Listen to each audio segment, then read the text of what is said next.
My name's Alex Okapinti. I'm from Australia and I came to Japan in 2021 to study at KCP and I just graduated today and I'll be starting work very soon. What kind of work and role did you find here in Japan? I'll be working for a fintech company, which is a financial technology company, and it's using both English and Japanese. So I'm excited to start. I'll be doing business development for overseas clients. So I'll be working with my Japanese co-workers to try and grow the business overseas. So hopefully we can do a good job. Why did you decide to work in Japan? I thought it would be a really good experience because Australia and Japan have a great relationship, and Japan has a great relationship with other Western countries. So it would be a good opportunity to experience something totally different, but also in a very safe and interesting place. How did you find your workplace? It was on the internet, so through using job hunting websites. And through that, I got into contact with a recruiting company who found the job for me. With the company that I actually got the job with, we had 5 interviews just for the job, which was more than usual, I guess. But everyone was really nice, so it wasn't a problem. Were the interviews conducted in both English and Japanese language? Some was in English and some was in Japanese. It depended on who I was speaking with at the company. I think by the sounds of it, at some companies there's people who can speak English and there's people who can't. So it's useful to know both. What are your thoughts on the culture shock on working in Japan? Yeah, I'm sure. I've never worked in Japan, so I don't know what it's going to be like. But by the sounds of it, it's going to be pretty different to working in Australia. So I'm sure there'll be good points and difficult points, but that's part of any job. What are your best experiences when you were studying in KCP? One of the best experiences, and one that was so different from Australia, was going to see a kabuki show with some of my friends from KCP, which was organised by KCP, and that was, I'd never seen anything like that before, and that was really exciting. But on top of that, I think just every day you're going to encounter things that you've never encountered in your own country before. So that's I guess an exciting thing. How was your class experience as well as with your fellow classmates? Really nice. So I'm the only Australian here actually, but I have made plenty of friends from Korea, China, America. There's a couple other people as well from other countries, and everyone's been really nice. We hang out after class, play sport together, eat and hang out and talk. So no, everyone was great. How did you start your job hunting process? I was thinking of starting the job. I was thinking of graduating at the end of the year. So I started the job hunt, I'd say probably in early August was when I updated my resume, and then I started applying for jobs in September and kind of just exploring all the different options and speaking to the people at KCP about what are the options here in Japan with job hunting. So probably better to get started earlier, and that's what I read online as well. How was KCP able to help you in your career path as well as process your job hunt? I spoke pretty much weekly with Kinoshita sensei, so he helped basically with any questions about job hunting, visa stuff.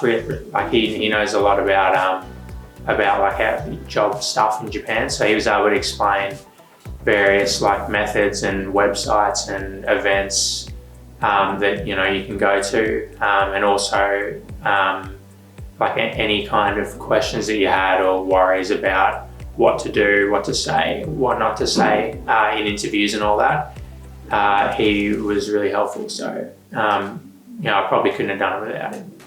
What were your main concerns in looking for work here in Japan? I think probably the biggest concerns was one, if if my Japanese was good enough, but luckily thanks to KCP it was, but also I guess some of the other concerns are probably around like cultural things that we've maybe heard in the news in our own countries, like about overtime and work culture and stuff like that. Also visa stuff, like I wasn't really sure how to go about that. So yeah, I didn't really know a lot when I started, but yeah, no, really, like, yeah, thanks to Kinoshita sensei, I was able to, you know, get through it. What are the requirements and qualifications needed to find work in Japan? I would say, I mean, you obviously need a university degree. I went to university in Australia, but if you're going to do it in Japan as well, that's equally as great. Separate from that, definitely at least N2 for the Japanese, like the JLPT. I'd say 90% of the jobs advertisements I saw for like a foreigner worker was requiring at least N2. N1 seems to be like even better, but N2 is perfectly okay as well. Apart from that, I would say any additional certificates are a plus, just showing your skills. What part of this Japanese language journey was challenging for you? Most difficult is probably listening, I think. I think if you've studied Japanese before overseas, the listening you do is very simple.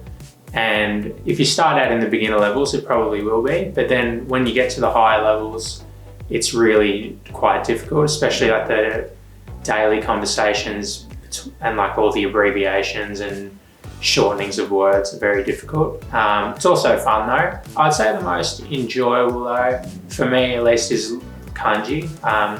Just because we don't really have it in English. And you know, I guess there's like literally thousands of them, and you know, they all mean different things, and it's just an interesting kind of way of writing. So I really enjoyed learning that.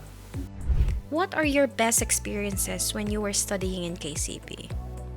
I reckon it's just you actually get to know people from different countries. Like, I guess when you're in your own country, you only just hear what's on the TV or the news. You don't really actually know anything about these countries or people. So, you know, I've got mates from China, from Korea, now America as well. I didn't really know anything about any of those countries before.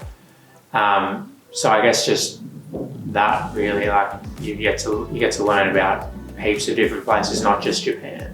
So very useful. What's next for Alex? Hopefully I can pass this N1 test. If I haven't passed it, then I want to pass it in 2022, 100%. Apart from that, you know, I guess this year 2021 was study, but now like this year is a job and more of a, you know, I guess becoming more of an adult. You know, maybe I want to join some local, you know, clubs and events, like play sport, actually get to know some locals a bit better, maybe become a bit more part of the local community.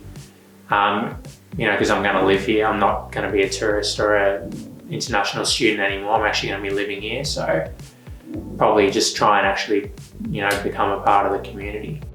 Any advice for those who want to enroll in KCP as well as experience life in Japan? I reckon, you know, attend class, like as crazy as that sounds. You learn so much, and you know, you get to make friends, and there's literally no downside to attending class. Participate in all the events, they're fun. You know, they're free, you get to hang out with your classmates, or it's all organised for you.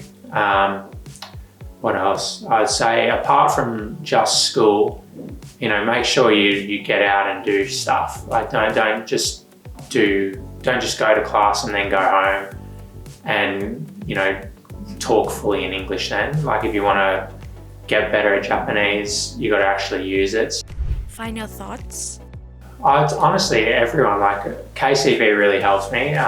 But you know, the first thing I did when I found out, I told my family and they were really happy.